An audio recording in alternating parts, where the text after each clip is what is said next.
Well, now this news really did surprise me, and it really did just come from out of the blue. Chris Eubank Jr.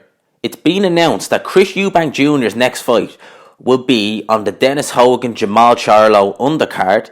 So it's a co-main event. It's not the actual main event, and he will be facing none other than Matt Korobov. This is actually going to be back down at middleweight for the WBA interim middleweight title. Okay, so it's not a full title, it's an interim middleweight title. Now, this really has taken me by surprise. Seriously. I did a video a few weeks ago where I said, where is Eubank gone? Because there's been absolutely no word out of him. We've had no update on fights. We knew that his next fight, well, we didn't really know, but we assumed his next fight would be in the States because he had this co-promotional deal with Al Heyman. But, going back to his fight with the Gale, we were told 3 fights this year from Eubank, Al Heyman, UK, PBC, UK, all this. That's obviously not happened. And now we have Eubank Jr. versus Korobov, co-main event, so not even the main event. And it's back down at middleweight, not super middleweight, for an interim title. Okay? I really didn't see this fight coming now, I have to say. Korobov is noted for more so for his 2 losses. Now, Korobov, who is 36 years old, he's coming off the back of a draw, believe it or not, against the guy, I'm not even going to try and pronounce his name, not a hope, but he's coming off the back of a draw, and then prior to that he had a loss, a controversial loss at that, to Jamal Charlo. A lot of people felt that he won that fight.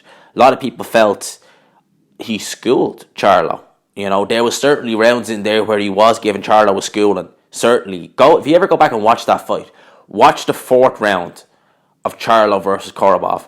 That is a schooling. That round was a schooling. It's the definition of a schooling. Okay? Korobov was stopped in the 6th round by Andy Lee. That was back in 2014. That was for the WBO middleweight title. So there's 2 losses. It's not really beaten many people of note since then or before that. But Korobov, very high-level amateur, decent amateur. He fought Golovkin in the amateurs as far as I know. I'm not sure if he beat him or not. Now, I know someone said that he fought Golovkin in the amateurs. And one thing I like, BoxRec now actually put the amateur record. Okay, so they don't show that amateur fight. But I know I think he fought Golovkin in the amateurs, if I'm not mistaken. So Korobov, very good boxer. We've seen Eubank Jr. struggle with boxers in the past. A lot of people are saying, but he beat James DeGale. James DeGale is a boxer. That was a shot to pieces, James DeGale. That was a worn out, over the hill, and completely spent James DeGale. All right, I said it in the post-fight review. I've said it since. I've never seen James DeGale looking worse. So to beat that version of James DeGale, you still got to do the job, but it doesn't really say anything, because you could see when James DeGale boxed and, had his kind of faculties there, he was the better boxer. So it'll be interesting to see what happens in this fight. Korobov is a good boxer, very good boxer, very accomplished amateur. Eubank Jr. has the youth, he's the energy, he's the freshness. So to me, it's an interesting one. Obviously, the interim WBA title is on the line. It's not a world title, but it is, in my opinion, more credible than a regular than an IBO title. Now, Canelo Alvarez is WBA champion.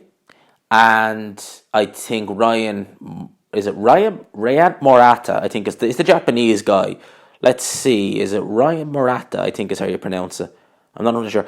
He's a decent fighter, actually, Morata, so he is now, but he's not a good traveller. That's one thing I noticed. He boxed very badly against Rob Brandt when he fought him in the States, brought him back to Japan, took care of him in 2 rounds. Big star in Japan. So it would probably, and given the fact that he doesn't travel great, it'd probably take a lot to get him over to the US if he was to fight, we'll say, a Eubank Jr. But if Eubank Jr. is made mandatory for Canelo, oh boy, that might not end well for a certain Eubank Jr., provided he gets through this fight. Eubank Jr. is now 30. He's made a lot of money in this sport. He's managed very well. But in terms of him at world level, I just don't see it. I think the fundamentals aren't there. I think the attitude is all wrong. And he may get through this fight. But the world level middleweights and the world level super middleweights, oh, that might not end well. And I think he's in the right weight at middleweight, definitely. Because I think the super middleweights are just way too big. Way too big. So middleweight, probably good for Eubank Jr. But moving forward, he may win this fight. Expect it to be a tricky fight though. Korobov is good. But moving forward, it may be difficult for him at world level. But this is a fight that really struck me by surprise. I didn't even have my stand ready. I'm not even on my couch. So I have to do the audio, and I'll just slap some pictures and some videos on it. So I like doing the camera, but that's that.